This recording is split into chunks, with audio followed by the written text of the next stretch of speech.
φροντιστήριο ανέλυξη. Το πρώτο θέμα του διαγωνισμού Θαλής της Ελληνικής Μαθηματικής Εταιρείας το 2008 ζητάει να λύσουμε ένα μικρό προβληματάκι, ότι αν λέει στο 1/8 του αριθμού χ προσθέσουμε το 1/4 του αριθμού αυτού, αν δηλαδή στο 1/8 του χ προσθέσουμε και το 1/4 του χ, τότε προκύπτει ένας αριθμός που είναι μικρότερος κατά 1255 του αριθμού χ.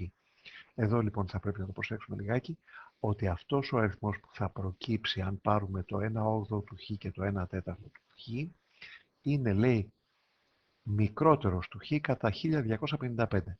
Άρα θα ισούται με χ μείον το 1255. Αυτό εννοεί η εκφώνηση. Η εξίσωση δηλαδή που καταστρώσαμε είναι αυτή. Ωραία. Πολλαπλασιάζοντας τώρα επί 8, που είναι το ελάχιστο κοινό πολλαπλάσιο των παρονομαστών, θα έχουμε χ συν 2χ ίσον 8χ μείον 8 φορές το 1255.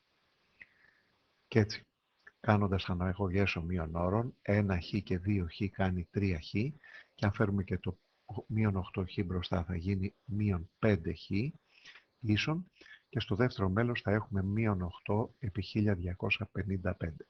Δεν κάνω τον πολλαπλασιασμό γιατί βλέπω εδώ ότι υπάρχει μια καλή απλοποίηση.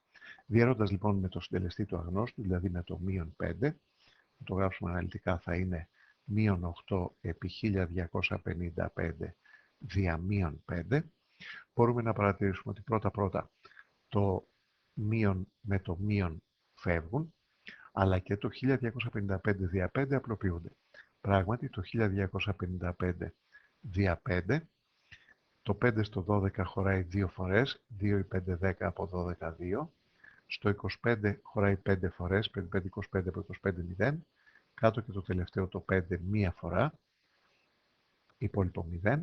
Άρα λοιπόν θα μας μείνει τελική απάντηση ότι το χ είναι ίσο με 8 επί 251. Και κάνοντας αυτό το τελευταίο πολλαπλασιασμό, 1 ή 8, 8 είναι το τελευταίο ψηφίο, 5, 8, 40, 4 τα κρατούμενα, 2, 8, 16 και 4, 20. Βγήκε βέβαια η χρονολογία που μπήκε αυτή η άσκηση, δηλαδή το 2008.